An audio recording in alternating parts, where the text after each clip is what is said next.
ദൈവനാമം വാഴ്ത്തപ്പെടുമാറാകട്ടെ. ഈ യൂട്യൂബ് ചാനൽ കൂടി എന്നെ ശ്രമിച്ചുകൊണ്ടിരിക്കുന്ന എല്ലാ പ്രിയപ്പെട്ടവർക്കും കർത്താവായ യേശു ക്രിസ്തുവിന്റെ നാമത്തിലുള്ള സ്നേഹവന്ദനത്തെ അറിയിച്ചുകൊള്ളുന്നു. ഇന്ന് അല്പസമയത്തെ ചിന്തയ്ക്കായിട്ട് എടുത്തിരിക്കുന്ന പുസ്തകമാണ് രൂത്തിന്റെ പുസ്തകം. ഇസ്രായേൽ മക്കളുടെ സങ്കീർണമായ ചരിത്രമാണ് പഴയ നിയമത്തിലുള്ളത്. യോശുവയുടെ നേതൃത്വത്തിൽ അവർ കനാൻ ദേശത്ത് പ്രവേശിച്ചുവെങ്കിലും ന്യായാധിപന്മാരുടെ കാലത്ത് യുദ്ധങ്ങളും പ്രതിസന്ധികളും എല്ലാം നമുക്ക് കാണാൻ കഴിയും. എന്നാൽ രൂത്തിന്റെ പുസ്തകത്തിൽ യുദ്ധം കഴിഞ്ഞ് സമാധാനത്തിന്റെ ദൈവം ഒരു സ്ത്രീയിലൂടെ രക്ഷാകരമായ ചരിത്രത്തിന്റെ ഭാഗമാകുവാൻ ഒരു വിജാതീയ സ്ത്രീയെ ഉപയോഗിക്കുന്നതാണ് നാം ഇവിടെ കാണുന്നത്. കേവലം 4 അധ്യായങ്ങളുള്ള ഒരു ചെറിയ പുസ്തകമാണ് രൂത്തിന്റെ പുസ്തകം. എന്നാൽ വലിയ സന്ദേശങ്ങൾ ഈ പുസ്തകത്തിലുണ്ട്. നമുക്കറിയാം, ന്യായാധിപന്മാരുടെയും ശമൂവേലിന്റെയും പുസ്തകത്തിന് ഇടയ്ക്കാണ് ഈ പുസ്തകം കാണുന്നത്. അതിൽ തന്നെ ഒത്തിരി അർത്ഥങ്ങളുണ്ട്.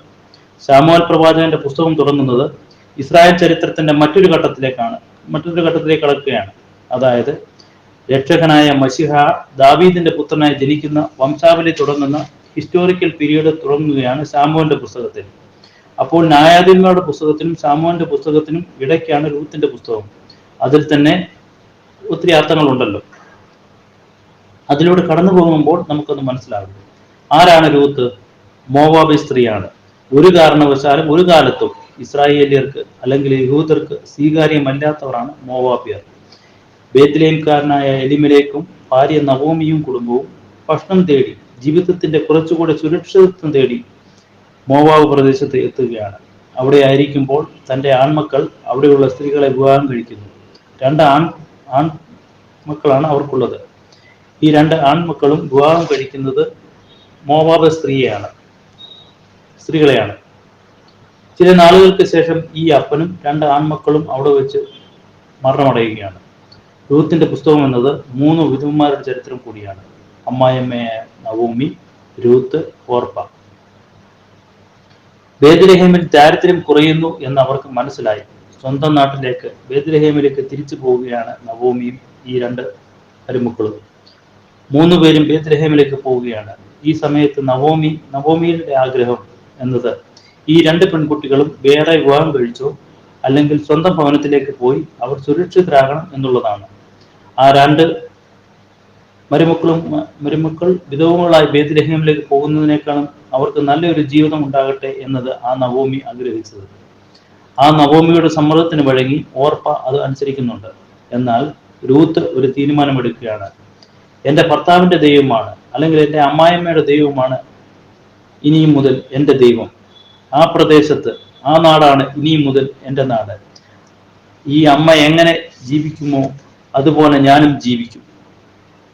ഈ അമ്മായിയമ്മയോടുള്ള സ്നേഹവും കരുതലും രൂത്തിനെ ബേത്ലഹേമിലേക്ക് കൊണ്ടുവരികയാണ്.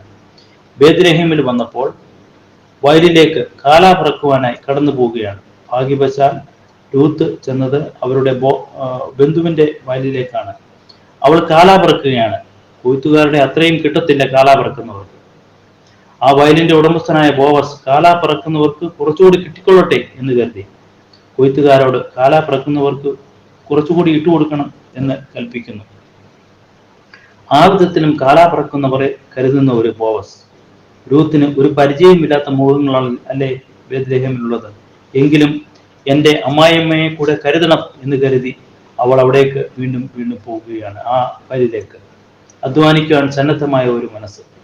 പിന്നീട് നാം കാണുന്നത് ആ രൂത്തിനെ ബോവസ് വിവാഹം കഴിക്കുകയും ഈ പുസ്തകം അവസാനിക്കുന്നത്, അതായത് അവസാനത്തെ വാക്യം ഒന്ന് വായിച്ചു കൊള്ളട്ടെ. രൂത്തിന്റെ പുസ്തകം 4-ാം അധ്യായം അതിന്റെ 22-ാം വാക്യം. ബോവസ് ഓബേദിനെ ജനിപ്പിച്ചു, ഓബേദ് ഇശായിയെ ജനിപ്പിച്ചു, ഇശായി ദാവീദിനെ ജനിപ്പിച്ചു. അതായത് ക്രിസ്തുവിന്റെ വംശാവലിയിൽ ക്രിസ്തുവിന്റെ വല്യമ്മയായി മാറുവാൻ രൂത്തിനെയും അനുവദിക്കുകയാണ്. ദാവീദിന്റെ വംശാവലിയിലേക്ക് ദൈവം സെലക്ട് ചെയ്യുകയാണ്. ആരെ? മോവാബ് വംശത്തിൽപ്പെട്ട ഈ സ്ത്രീയെ, ഇസ്രായേലിയർക്ക് ഒട്ടും സ്വീകാര്യമല്ലാത്ത ഈ സ്ത്രീയെ. എന്താണ് കാരണം? 1, രൂത്തിൽ ഉള്ള ദൈവഭക്തിയാണ് കാരണം. എൻ്റെ ഭർത്താവിൻ്റെ ദൈവമാണ്, അല്ലെങ്കിൽ ഈ ഇസ്രായേലിന്റെ ദൈവമാണ് എൻ്റെ ദൈവം എന്നുള്ള അവളുടെ ഉറച്ച തീരുമാനം. 2, അമ്മായിയമ്മയോടുള്ള സ്നേഹവും കരുതലും ബഹുമാനവും. 3, ആരെയും ദൈവം ഉപേക്ഷിക്കുന്നില്ല എന്ന സത്യം ഈ പുസ്തകത്തിലൂടെ നമുക്ക് മനസ്സിലാക്കുവാൻ സാധിക്കും. ഇങ്ങനെ രക്ഷ സാർവത്രികമാക്കുന്ന പഴയ നിയമത്തിന്റെ ഒരു പുസ്തകമാണ് രൂത്തിന്റെ പുസ്തകം. ആർക്കും സാധ്യതയുണ്ട്. എല്ലാവർക്കും ദൈവസന്നിധിയിൽ വാതിൽ തുറന്നു കിടപ്പുണ്ട്. എന്ന് ഓർപ്പിച്ചുകൊണ്ട് ഞാൻ എൻ്റെ ഈ ചെറിയ ചിന്ത ഇവിടെ നിർത്തുന്നു. ദൈവനാമം മഹത്വപ്പെടുമാറാകട്ടെ.